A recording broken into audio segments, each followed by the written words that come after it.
Bueno, ahora vamos a continuar con la exposición del licenciado en Economía Gerardo Otero, que es subsecretario de Gestión Administrativa de Transporte y a su vez también tiene a cargo la Subsecretaría de Coordinación Administrativa y la coordinación de los programas internacionales del Ministerio de Interior. No hay problema. Buen día a todos. Bueno, yo voy a recorrer más o menos el mismo tema que expuso Ariel. Voy a tratar de pasar más rápido algunas cuestiones vinculadas al gasto, más allá de que tenemos algunas diferencias con los números, pero no voy a discutir nunca los números de ASAP, por supuesto. Nobleza obliga. Menos acá, claro. No, y después tratar de profundizar en cómo se determina lo que nosotros intentamos con algún esfuerzo de instalar como concepto de compensación tarifaria en lugar del subsidio, más allá de que está claro que es un subsidio y así se conoce en la jerga académica y habitualmente se habla de ello. Pero después cuando hable de la rendición de cuentas y algunas cuestiones que tienen que ver con el control de los fondos públicos que se asignan, me parece que la diferenciación tiene algún sentido. Recorrer eso, bueno, avanzar en algunos de los puntos que me parece que Ariel dejó como interrogantes y que bien emitió algún juicio de valor o cuestiones que hace falta profundizar. Y también algún panorama respecto al sistema ferroviario, quizás no tanto desde el punto de vista del presupuesto, del financiamiento al sector, sino de la situación ferroviaria, del sistema ferroviario desde el punto de vista institucional, regulatorio, etc.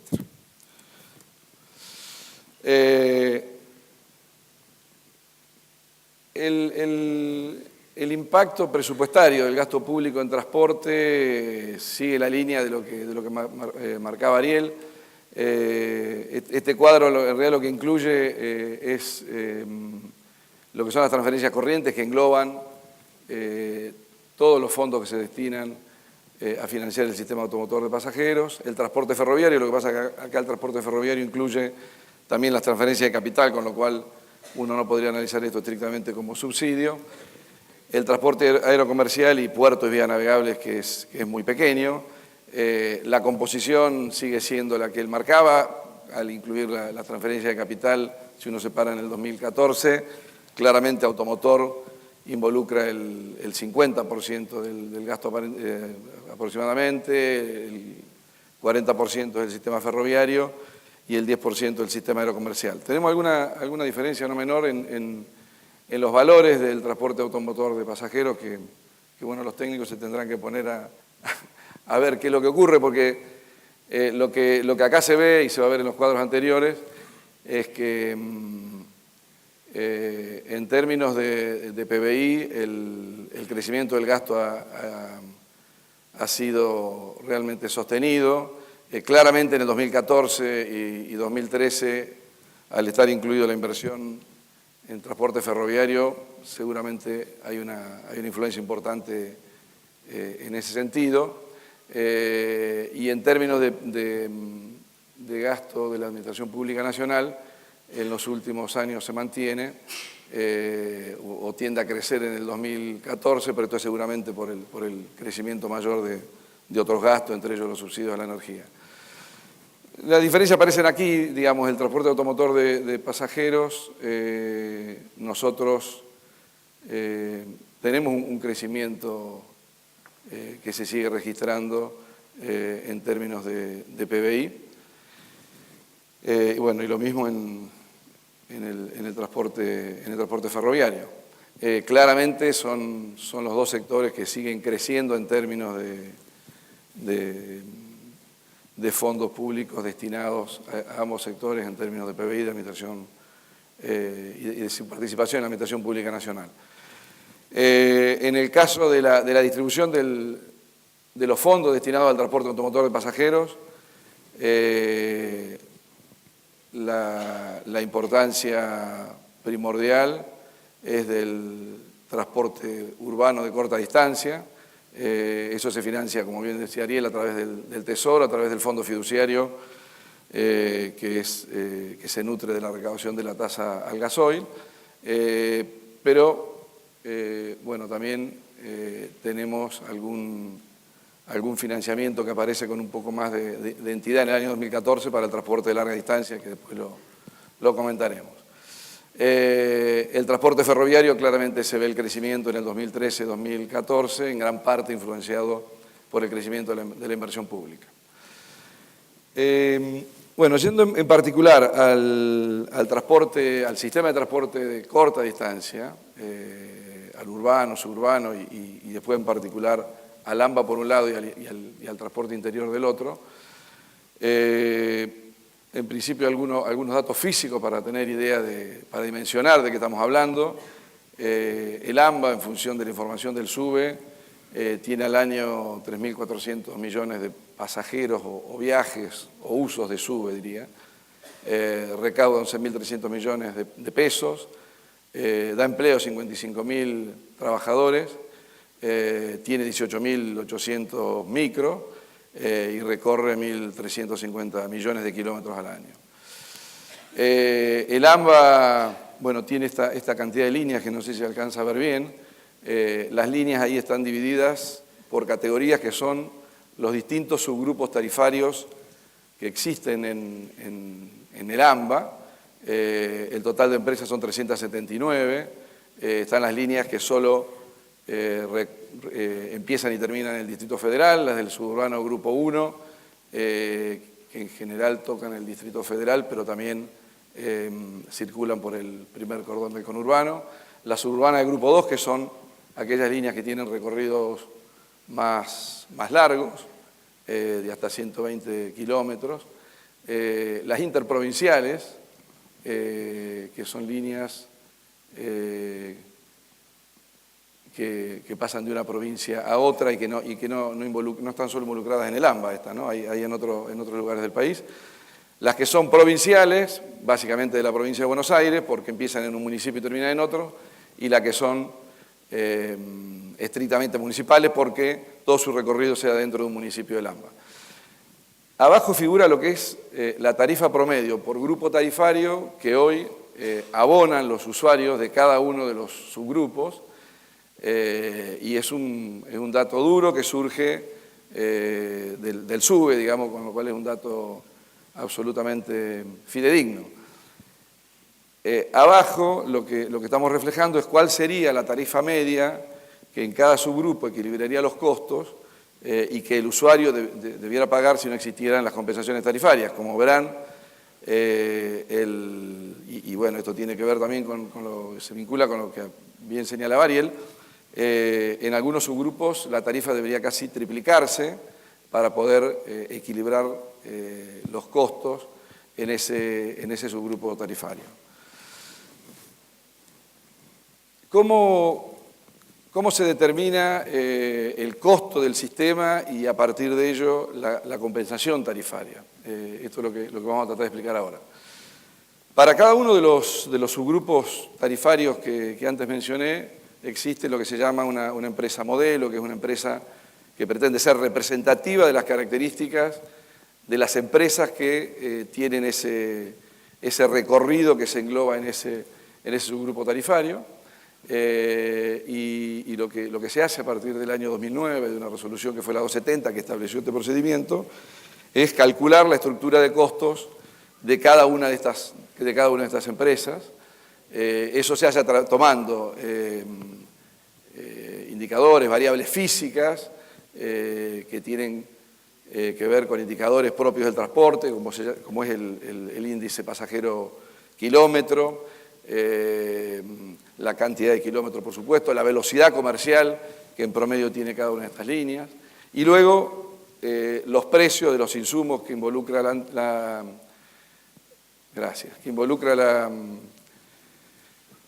actividad, incluidos los costos de gerenciamiento, la amortización del capital invertido. Se incluye un beneficio empresario, un determinado markup en promedio del 6%, y por supuesto los salarios del sector. Cuando uno analiza la estructura de costo de todos los subgrupos, alrededor del 80% de esa estructura de costo está explicado por salarios, que es un 50%, el consumo de combustible, que está influido por las características de los vehículos no son iguales en los distintos subgrupos, tampoco son necesariamente iguales por la reglamentación o la regulación que cada una de las autoridades concedentes en el AMBA tiene. Digamos, hay 3 autoridades concedentes y reguladoras, que son la jurisdicción nacional, la jurisdicción provincial de Buenos Aires y a su vez todas las jurisdicciones municipales, digamos, ¿no? Tiene que ver la antigüedad de flota, tiene que ver si tiene aire acondicionado, si no tiene aire acondicionado, en fin, y de la misma manera el valor del vehículo. La compensación tarifaria, a partir de determinar cuál es el costo de cada una de estas empresas, en cada momento que ello se calcula, se determina, después de restarle a esa estructura de costos, la recaudación que se estima va a tener esa empresa modelo para la cantidad de kilómetros que engloba todo el subgrupo tarifario, y es un dato que hoy se puede estimar muy fielmente y que después se controla en función de la información que surge del SUBE. Hasta enero del año 2013 esa era una información que surgía de declaraciones juradas de las propias empresas. La estructura de costos, bueno, se actualiza a partir de la variación de los precios que están involucrados en las distintas variables o parámetros que se consideran, y para eso, bueno, se consideran desde índices de precios del INDEC hasta facturas de las propias empresas, el precio de gasoil que informa la Secretaría de Energía. La planta de personal se controla con los formularios 931 que las empresas deben presentar en la FIP y tienen que venir certificados por contadores, etc.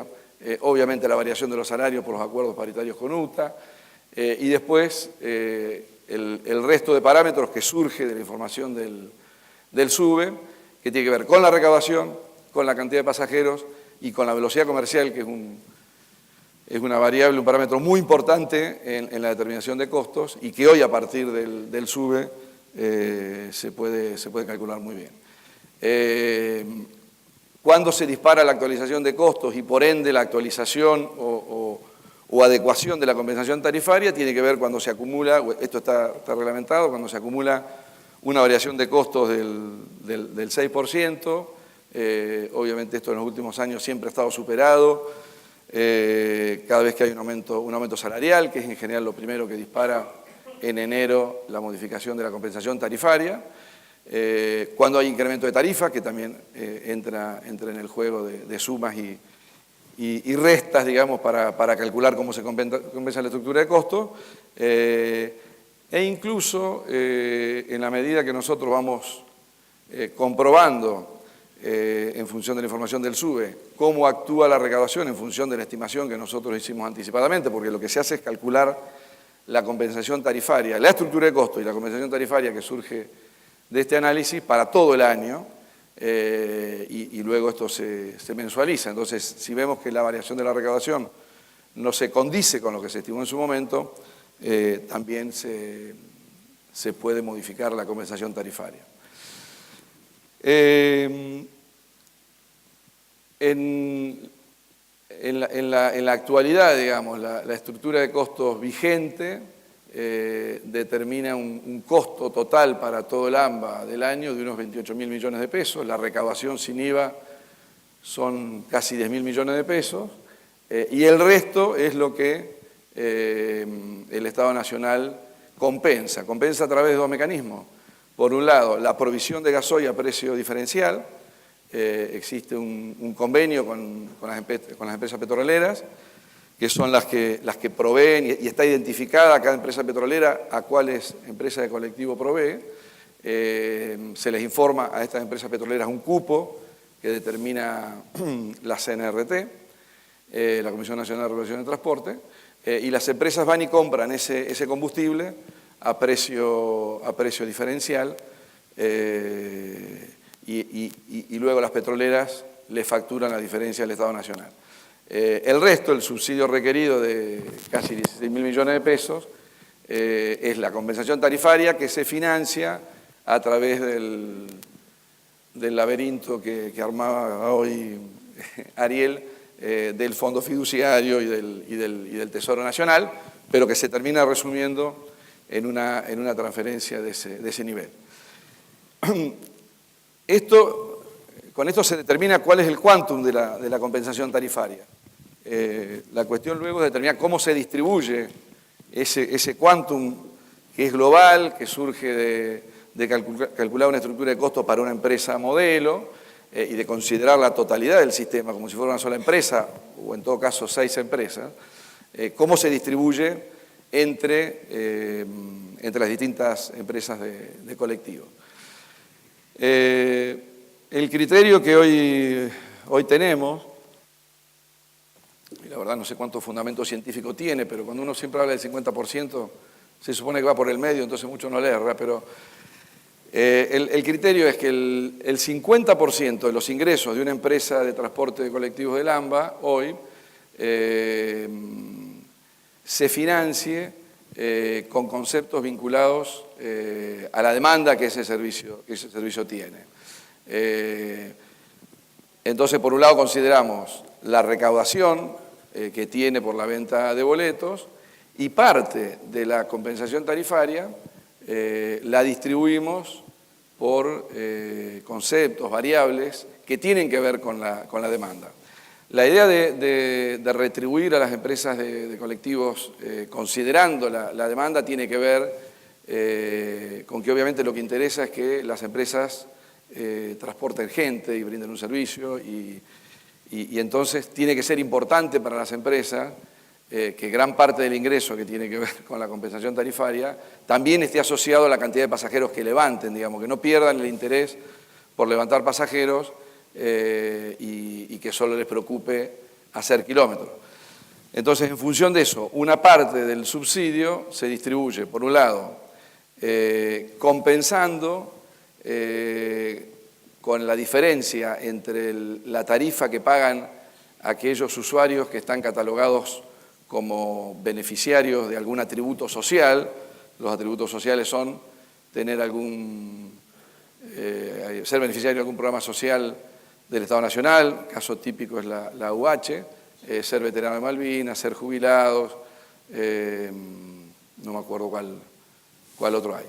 Se les cubre a cada una de las empresas, y esto es muy fácilmente detectable por el SUBE, la diferencia entre el valor que pagó ese usuario respecto a la tarifa determinada para cada uno de los subgrupos tarifarios, la tarifa que hubiera pagado si no hubiera tenido ese atributo social. También existe una compensación global por usos, a todos los usos se les compensa en un porcentaje, es como que se le da una tarifa mayor, que obviamente no alcanza a ser la tarifa que equilibra los costos, pero claramente es una distribución de la compensación asociada a la demanda. Y también hay una distribución especial para aquellos recorridos mayores a 12 kilómetros, y esto tiene que ver con algo que señalaba Ariel como una falencia y que en realidad el sistema hoy lo contempla. Digamos, hoy el sistema contempla aquellos recorridos que son muy largos y en los cuales no tienen un IPK alto. Esto significa que el pasajero se sube en un origen y recorre una distancia muy larga sin que el colectivero tenga un sube y baje importante y por ende una recaudación y una cantidad de pasajeros más alta. Esto pasa en aquellos recorridos que son mayores a 12 kilómetros. La tarifa, además, justamente para que no le cueste tanto al usuario, se va aplanando a medida que las extensiones son más largas. Entonces, no solo que tiene un IPK bajo, sino que a la vez la tarifa le retribuye menos los costos que la tarifa en otras secciones. Por ende, hay una compensación especial para estos recorridos. Por el otro lado, por el lado de la oferta, la compensación lo que hace es considerar variables de costos, y ahí concretamente se distribuye a través del personal, del gasoil, del parque móvil, y una categoría que se llama agentes excedentes, y tiene que ver con algunas situaciones particulares de empresas que tienen, por diversas circunstancias, un personal que excede la media y que igual se les reconoce para proteger el empleo. En el caso de personal, como yo les decía, se trabaja con los 931, que es la información de AFIP,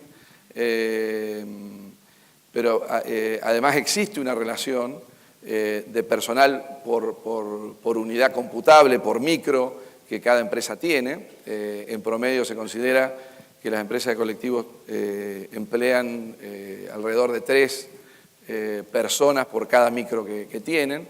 Los micros en realidad están relacionados con los kilómetros, no puede haber cualquier cantidad de micros. Y de última el gasoil también está relacionado con la cantidad de micros y con los kilómetros, digamos, con lo cual la base de todo el cálculo de costo termina siendo el kilómetro, y de hecho lo que se calcula es un costo kilométrico. Un poco para ver lo que les decía recién, si hoy uno mira el sistema, de los 28.000 millones que estamos estimando que cuesta, esto se financia en casi 10.000 millones con recaudación, 5.200 millones vienen como compensación tarifaria asociado a variables de demanda, el atributo social, los usos mayores a 12 kilómetros, la compensación global por usos, y 13.500 millones aparecen vinculados a variables de costo, ya sea por el lado de la provisión del gasoil a precio diferencial, que también financia el Tesoro, o por la distribución que se hace en función de la variable que recién comentaba. El 53% hoy responde a la demanda y el 47% a los costos. Aquí tratamos de reflejar un poco la evolución en los últimos años de lo que nosotros consideramos que han sido mejoras en la asignación, primero yo diría en la determinación de las compensaciones tarifarias, en la asignación o distribución entre las distintas empresas, y finalmente en el control. Claramente hay un hilo conductor en todo el periodo, digamos, como herramienta fundamental para poder profundizar y mejorar esta situación, que es la implementación del SUBE. De cualquier manera, la resolución 270 en el año 2009, que creó una metodología para crear las empresas modelos, en ese momento eran solamente dos, una para el Distrito Federal y otra para el Suburbano Grupo 1, y allí se involucraban todas las empresas. Fue un puntapié inicial importante, esto fue un trabajo hecho por la UBA, donde digamos, la estructura de costos responde a un trabajo de análisis que está validado, digamos, académicamente. En la actualidad hemos firmado un convenio con la Universidad de Rosario, que también tiene mucha especialización en esto y trabaja para muchas ciudades del interior, para actualizar la estructura de costos, tanto del Distrito Federal como del Suburbano Grupo 1, y también para los otros subgrupos, porque en realidad la estructura de costos de los otros subgrupos fue algo que se derivó de estas dos primeras estructuras de costos, pero no tiene el trabajo detallado que tuvo en el origen las primeras. En el 2013, cuando se empiezan a usar los datos del SUBE y se reemplazan las declaraciones juradas por la información del SUBE, y el otro hito importante es que a partir de febrero del 2014, cuando ya estaban en funcionamiento todos los GPS que están dentro de las validadoras SUBE, se empiezan a controlar los kilómetros que realmente recorren cada una de las empresas a través de este instrumento, y se reemplaza lo que hasta ahora se usaba, que eran declaraciones juradas de empresas, o bien los resultados de auditorías que periódicamente hace la CNRT, pero bueno, imagínense que la capacidad física de un organismo de control para controlar a 379 empresas, más todo el interior que también tiene que atender, hacía que fuera imposible llegar siempre a tiempo para controlar los kilómetros, y además es un trabajo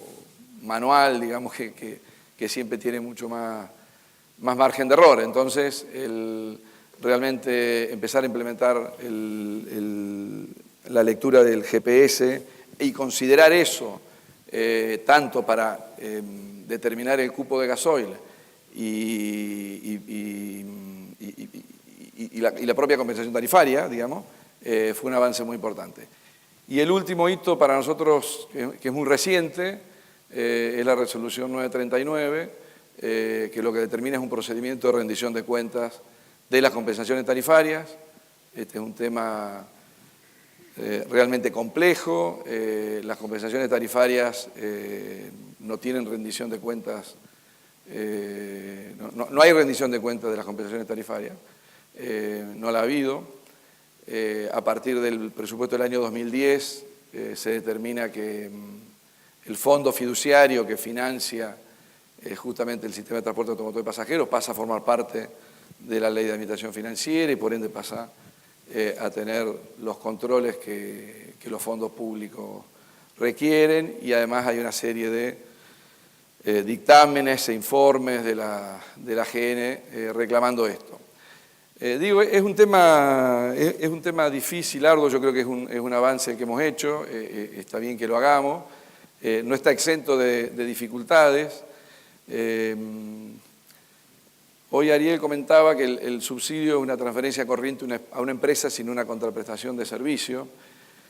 Yo creo, y esto es así, digamos, y de allí la diferencia sutil que nosotros tratamos de reflejar cuando hablamos de compensaciones tarifarias, porque en realidad en el caso del transporte automotor de pasajeros y de un sistema de transporte público como el que tenemos y como el que existe en cualquier parte del mundo, con amplias regulaciones, desde el precio hasta la propia prestación del servicio, la cantidad de los micros, la calidad de los micros, los recorridos, las frecuencias, digamos, no es una empresa privada que pueda hacer exactamente lo que quiere, digamos, tiene que cumplir con una serie de requisitos de servicio que si no los cumple no puede acceder a la compensación tarifaria, ni al cupo gasoil, etc. Entonces, el tema de la rendición de cuentas, que obviamente es muy impolítico decir que no haya rendición de cuentas, y yo entiendo que tiene que haberla, pero me parece que requiere, la verdad, de un trabajo profundo, una meditación y algún análisis mayor por parte, tanto obviamente de la Secretaría de Transporte, de los organismos reguladores, como de los organismos de control, para ver cómo se trabaja esto en el futuro. Realmente ustedes imagínense lo que es recibir información de 379 empresas, del AMBA más todas las del interior, detallando en qué gastan, y a partir de allí hacer un juicio de valor respecto a si está bien o mal gastado, digamos.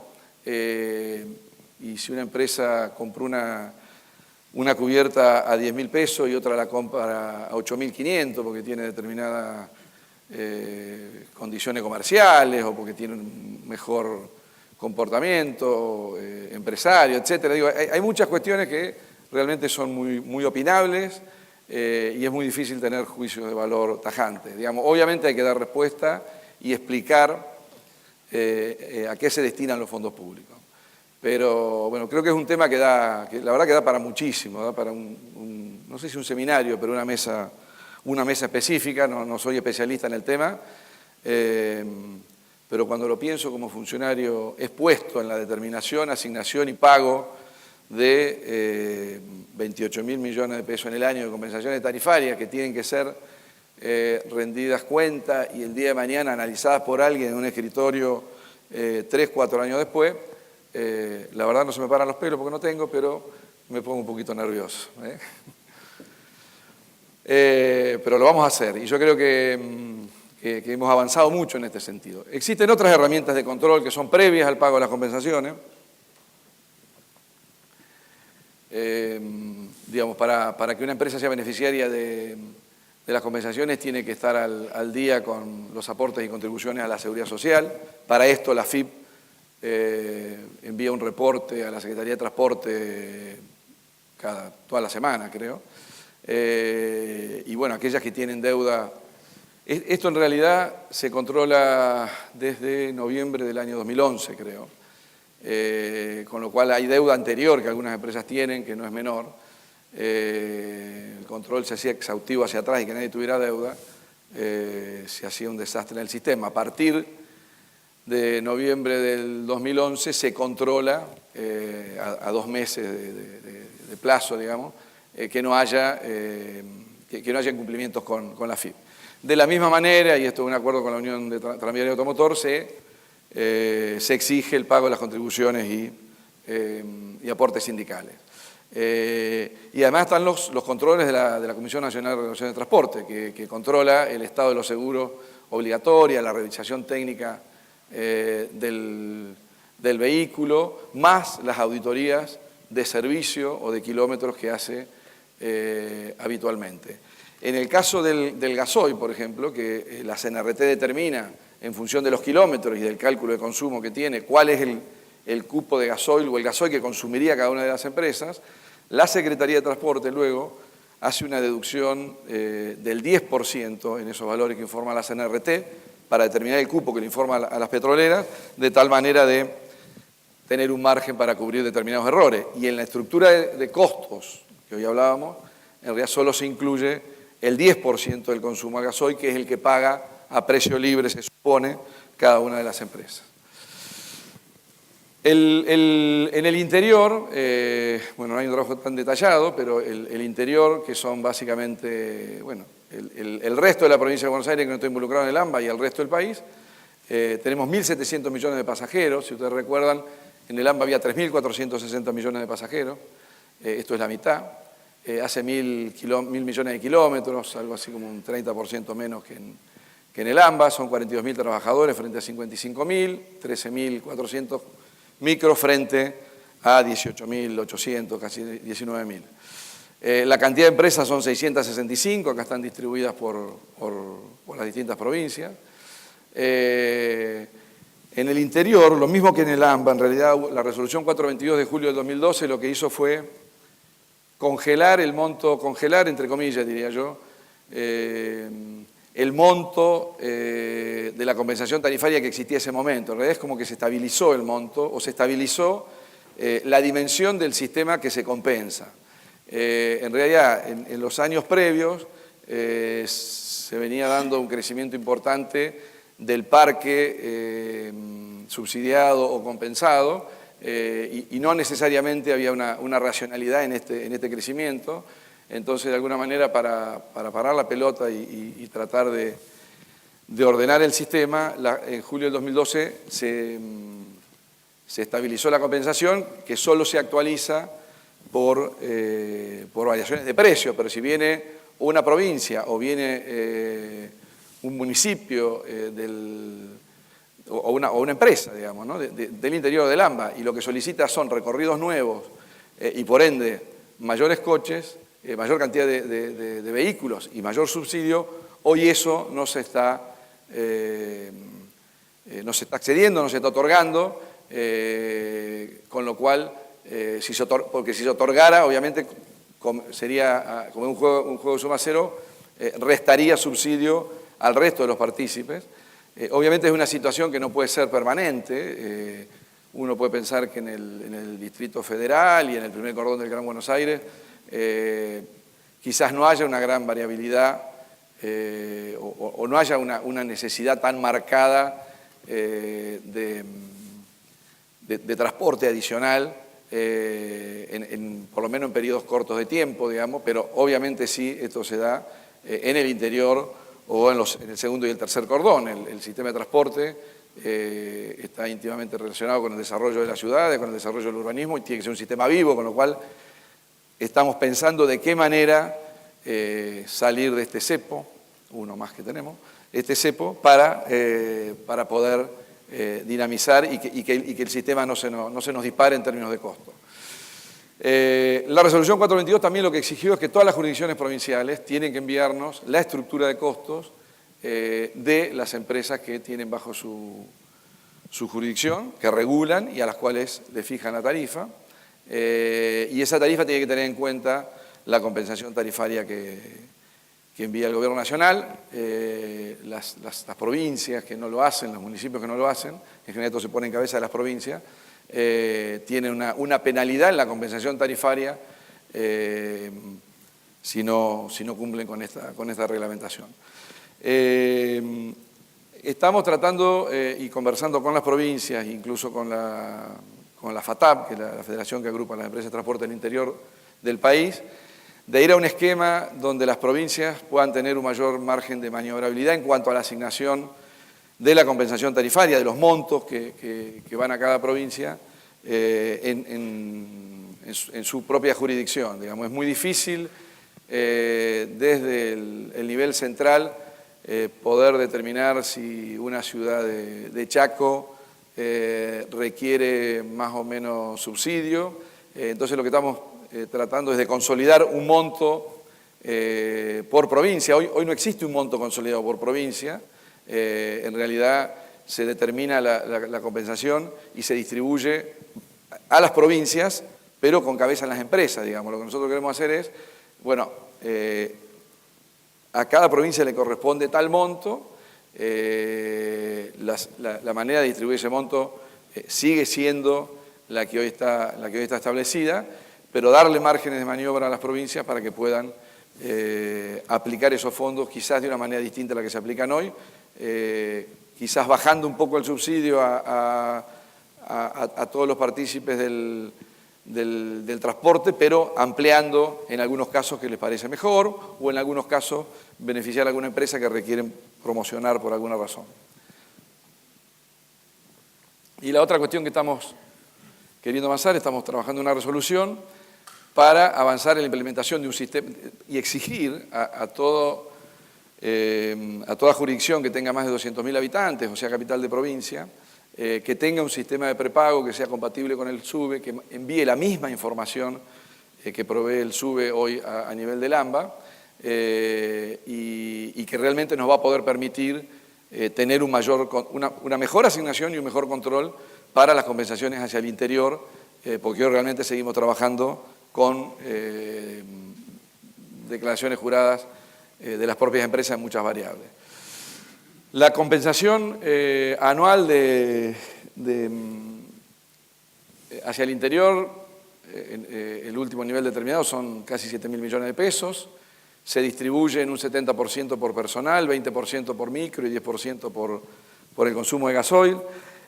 Hasta hace poco la distribución tenía que ver con declaraciones juradas, hasta hace muy poco, hasta abril de este año fue.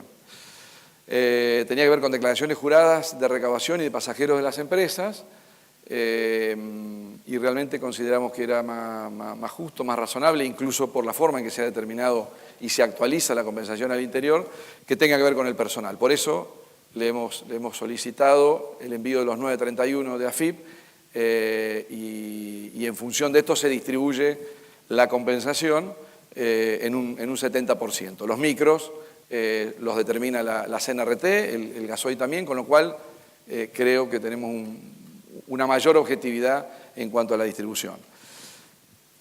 El interior comienza con la compensación un tiempo después que el AMBA. Esto fue una pelea de las provincias en su momento. Y en principio solo comenzó financiando, y la verdad sigue, el costo salarial. Frente a algún aumento salarial, no me acuerdo de qué año, las provincias plantean la necesidad de contar con un subsidio de la misma manera que contaba el AMBA.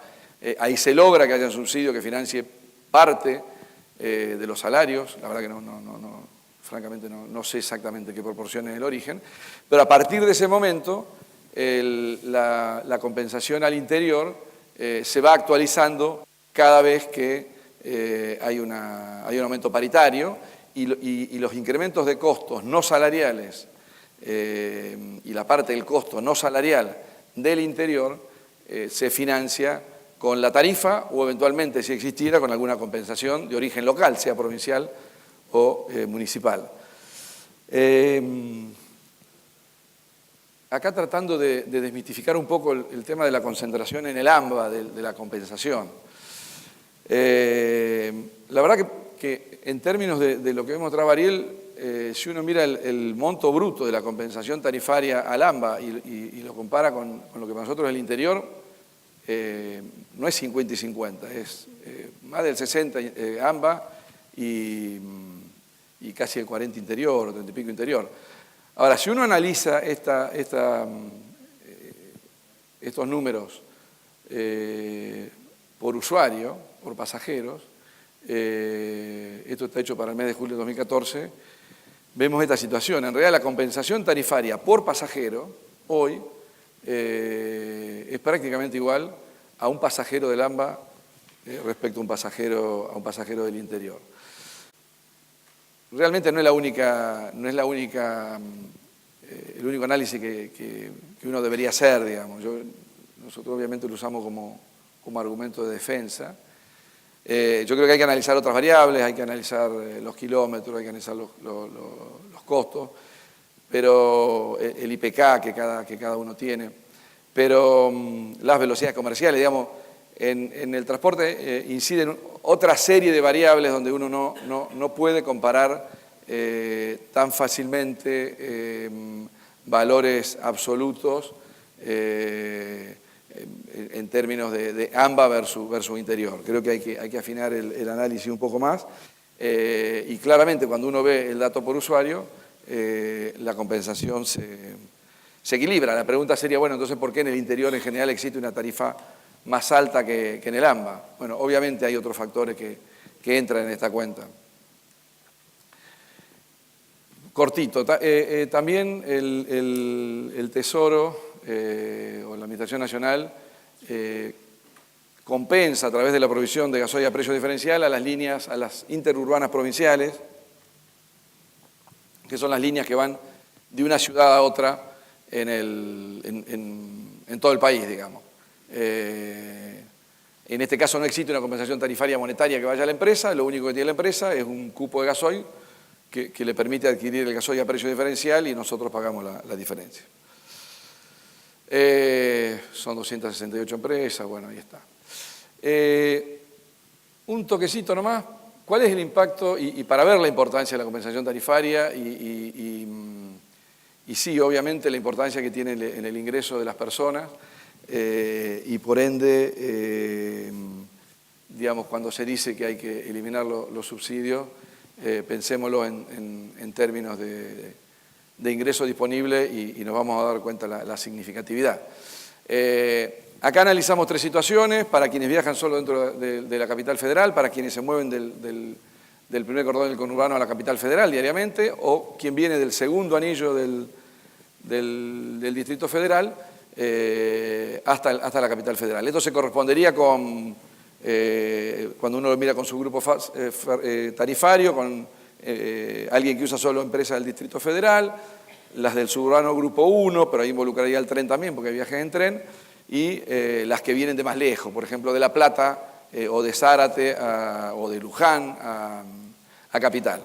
Ahí se consideran una serie de viajes promedio que una persona hace por día a lo largo de 25 días hábiles en el mes, y se tomaron los ingresos medios en función de los datos de INDEC, con alguna actualización del 28% para este año, de acuerdo al último dato que habíamos tomado, ingresos medios de Ciudad de Buenos Aires, del Gran Buenos Aires, del Gran La Plata. Esta es la evolución del gasto con esos supuestos de viaje que hay atrás y con las tarifas vigentes que ha tenido una persona como incidencia en su ingreso desde el 2008 al 2014. Abajo lo que se ve es el valor absoluto del gasto en viaje, ¿no? Sí. Por mes, ¿no? ¿Eso es por mes? Sí. Bueno, hoy a las tarifas vigentes el 3% del ingreso de un individual, de una persona de una familia, se ve afectado por el gasto en transporte. Si nosotros lleváramos la tarifa a la tarifa que compensa los costos, esto se multiplicaría por 3. Esto mismo ocurre, pero con una incidencia mayor, porque tiene más viajes, en quienes se desplazan entre el primer o segundo cordón del Gran Buenos Aires y la capital federal, llega hasta el 7% de la incidencia en el ingreso, en el 2008 fue el 11%. y mucho más en quien tiene un viaje más largo desde La Plata, desde Luján, desde Zárate. Por esta razón, el último incremento tarifario que aprobó el Gobierno Nacional a partir de julio de este año, diferenció mucho el incremento tarifario. El incremento tarifario fue en promedio del 20% para los viajes de las primeras secciones, típicamente las del Distrito Federal, o las secciones, o las primeras secciones de cualquier otro subgrupo. Fue del 11-12% para los tramos, las secciones intermedias, y fue solo del 4% ese incremento tarifario para los recorridos más largos, para los de más de 12 kilómetros y para las tarifas, para los viajes de 60, 70 kilómetros. Esto, obviamente, implica una menor recaudación para ese tipo de empresas, que se estima, que se calcula, y por ende, la compensación tarifaria, a partir de julio, a estas empresas que tuvieron un incremento de tarifa menor, les creció en términos relativos respecto a las que tuvieron un incremento tarifario mayor. No, ¿qué hice? No. Con el tiempo debe estar en cualquier lado, ¿no? ¿Cómo voy? ¿Me fui? ¿Sí? Termino. No.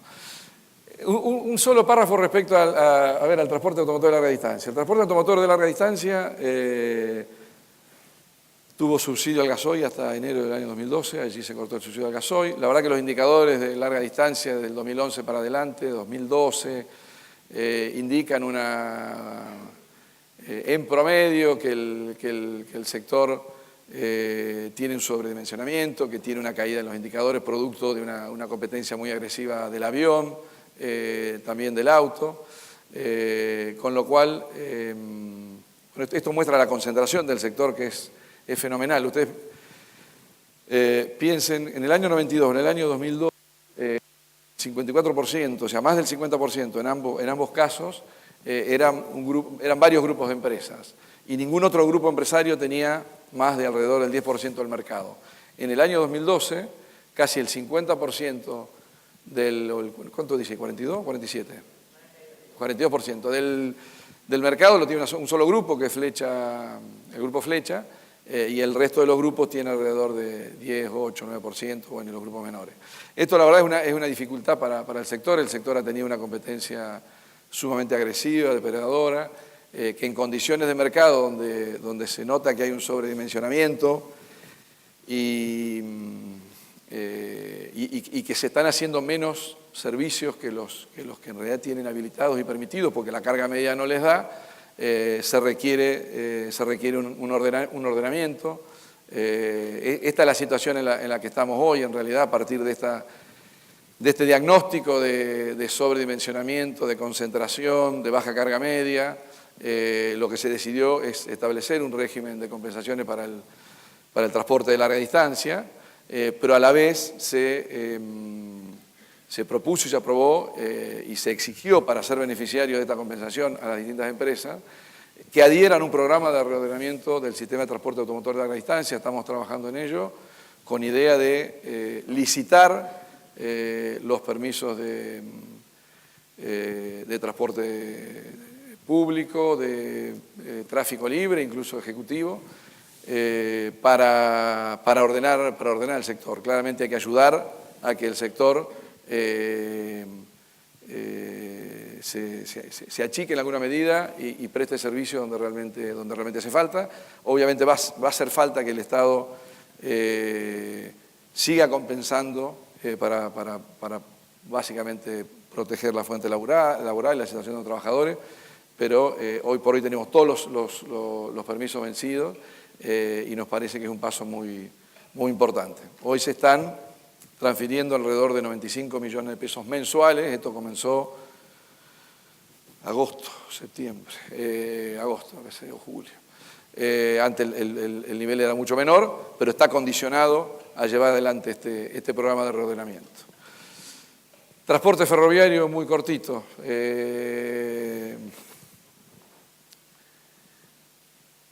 En el transporte urbano de pasajeros tenemos servicios concesionados y servicios que están operados por por privados a través de, operados por el Estado. Los concesionarios son el Belgrano Norte y el Urquiza, que son las dos únicas concesiones que sobreviven de los 90. Existen acuerdos de operación para aquellas líneas que en su momento se cayeron las concesiones, que son el Roca, el Belgrano Sur y el San Martín y Mitre. Son acuerdos de operación con gerenciamiento privado. Y hay servicios que directamente tomó a su cargo el Estado a través de la Sociedad Operadora Ferroviaria, que es una sociedad que se creó en el año 2009 a través de la Ley del Ordenamiento Ferroviario, y que tomó el Sarmiento y el Tren de la Costa. La SOFCE también ha ido avanzando en tomar algunos servicios de larga distancia, básicamente el que hace Retiro Tucumán, pasando por Córdoba, que estaba operado por un privado, pero en una condición no regular. Bueno, hay un proceso de inversión muy importante, 1.630 millones de dólares en renovación de material rodante. Esto implica 1.300 coches nuevos, en realidad se están renovando totalmente las líneas del San Martín, el Roca, el Belgrano Sur, el Sarmiento, el Mitre. El Sarmiento y el Mitre, bueno, el Sarmiento está completo, el Mitre se completa a fin de año, el Roca se supone que el año que viene, van a venir todos los coches. Y el Belgrano Sur también, el San Martín ya se lo hizo, bueno, inversión en señalamiento, en vías. Realmente el tema no son solo los nuevos trenes, sino que es fundamental la infraestructura en vías para que los trenes puedan funcionar en condiciones de seguridad, de velocidad, de confort, etcétera, que si en las vías adecuadas no se hace. Mejoramiento en estaciones, en pasos bajo nivel, hay un programa de pasos bajo nivel muy importante. En el caso del ferrocarril de carga, se creó la empresa Belgrano Cargas y Logística, luego Trenes Cargas y Logística, que opera el viejo Belgrano Cargas, pero a su vez asumió la operación de lo que eran los ferrocarriles San Martín a Mendoza y el Mesopotámico a la Mesopotamia, que operaba ALL, que era una concesión que también se rescindió. Y en términos de inversión, hay inversión muy importante que finalmente firmamos este año, que es un contrato con una empresa china, con financiamiento de un banco chino, para la rehabilitación de todo el ramal Belgrano Carga, que es fundamental en términos de logística, para la producción, básicamente, para todo tipo de producción, pero muy importante para la producción cerealera del norte del país. Muy sucintamente, la verdad que el diagnóstico nuestro, a partir de que asumimos en el Ministerio de Interior y Transporte en julio del 2012, es de una debilidad institucional, normativa y organizacional importante en todo el sector transporte, en particular en el sector ferroviario. Esto se manifestaba por un lado en una desinversión, yo diría en los últimos 40 años, obviamente esto no es producto de la última década, ni siquiera solo de la década de los 90. Esto deterioró la calidad del servicio muy fuertemente. Existe un deterioro, o existió, o existe, yo diría aún se está trabajando fuertemente, un deterioro muy grande en la capacidad organizacional del sistema, en el deterioro de la calidad de los recursos humanos, una fragilidad institucional fenomenal, producto de la existencia de contratos derivados de los viejos concesionarios, incluso contratos heredados de los 90 que era muy difícil ejecutar, contratos de reparación de material rodante, contratos de obras, contratos de concesión que estaban absolutamente, y que están aún superados por la realidad económica, contratos que se hicieron en los 90 y que realmente hoy es muy difícil darles racionalidad económica con los criterios y la realidad económica que se hizo en aquel momento. Acuerdos de operación que derivaron de las concesiones que se rescindieron, que eran muy precarios, de transición, permisos, en el caso del transporte automotor de pasajeros, tanto en corta como en larga distancia, que están vencidos. En todo lo que sea compensación tarifaria, lo que hablamos, digamos, una debilidad importante en términos de la determinación de la compensación, porque incluso ha habido ausencia de procedimientos administrativos explícitos, todo se hacía de una manera muy informal. Esto había que sistematizarlo con una metodología, obviamente, y una metodología y un criterio, pero sin procedimientos y actos administrativos que ayudaran a la objetividad de la determinación y a su vez a la transparencia, digamos. Bueno, ni que hablar de ausencia de planificación. Existe, yo creo, una marcada falencia en términos de análisis intermodal. Aún hoy se siguen analizando cada uno de los sectores hacia adentro, digamos, sin la correspondiente expansión del análisis a las implicancias que las decisiones de financiamiento o normativas de regulación en cada uno de los modos a veces influye en el resto.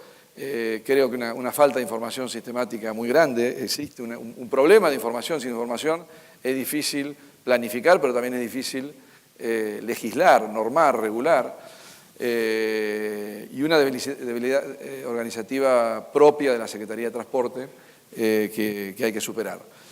Los objetivos de corto plazo planteados por el ministro, bueno, claramente el problema era en términos sociales y políticos la situación del ferrocarril. El accidente de Once es un punto de inflexión muy grande, digamos, para el sistema y para la política, creo yo. Entonces se trata de recuperar la inversión poniendo eje en la calidad del servicio y poniendo eje en el usuario. Paralelamente trabajar en un ordenamiento institucional que trate de ir normalizando todas las situaciones contractuales, de concesiones, etc. Hay una ley, la Ley de Ordenamiento Ferroviario del año 2008, que marca un camino. Por eso es que nos pusimos en línea con esa ley, trasladando las responsabilidades de la operación ferroviaria, sea per se o sea para su administración de los acuerdos de operación, a la SOFCE, reforzando la SOFCE, tanto en recursos humanos como en presupuesto, etc. La SOFCE ha firmado nuevos acuerdos de operación con otras características, con aquellos operadores ferroviarios que en su momento tenían acuerdos precarios producto de las concesiones que se cayeron, que yo creo que son un gran avance en términos del control de la prestación del servicio, del usuario, con penalidades. Bueno, hay una nueva estructura organizativa de la Secretaría de Transporte, se crearon nuevas subsecretarías, se está tratando de incorporar personal capacitado, de capacitarlo. Se formalizaron los procesos de determinación de la compensación tarifaria y todo lo que vimos recién. Vamos a avanzar en el procedimiento de rendición de cuentas. Y también la intención es poder sentar las bases de algunas cuestiones de largo plazo. Nuestra gestión termina en un año apenas. Nos parece que claramente el transporte ha pasado a ocupar un lugar diferente y prioritario en la agenda política. Yo creo que eso es una muy buena noticia. Siempre digo que no me extrañaría que el próximo gobierno, cualquiera sea, cree un Ministerio de Transporte per se, digamos, no un Ministerio de Interior de Transporte, sino un Ministerio de Transporte. Creo que sería una buena iniciativa. Desde el Ministerio, desde la iniciativa del ministro, creamos el Instituto Argentino del Transporte con participación de todas las universidades, con idea de avanzar y tener a mediados del año que viene un plan estratégico para los ferrocarriles de pasajeros y de carga. Se dio impulso a la creación de la Agencia Metropolitana del Transporte. No puedo dejar de mencionar la iniciativa siempre empujada y promocionada por Pedro, digamos, que siempre está preocupado por las cosas metropolitanas. Hoy por hoy es un germen, es algo en el que nos pudimos poner de acuerdo las tres jurisdicciones, jurisdicción nacional, la Ciudad de Buenos Aires y la provincia. Se aprobó por las instancias de cada nivel de gobierno, digamos, ley, decreto, lo que correspondiera. Ahora vamos a tratar de avanzar en la conformación propiamente de la agencia. Ya existe un proyecto de estatuto, nombraremos los directores, el consejo consultivo, etcétera, con idea de avanzar, y que el año que viene, más allá que es un año político, que seguramente no podemos ser ingenuos, va a ser muy difícil quizás avanzar en grandes logros, pero sí al menos poder sentar las bases para que el próximo gobierno tenga una herramienta mejor que la que hoy existe, e incluso poder dejar algunos trabajos técnicos avanzados. Hemos tratado de avanzar en cuestiones de financiamiento. Logramos un préstamo con el Banco Interamericano de Desarrollo de $1.500 millones. Es un programa para mejoramiento integral de los ferrocarriles del área metropolitana. Es un CLIP que se va ejecutando por etapas. El primer proyecto es la electrificación y mejoramiento integral del Roca a La Plata.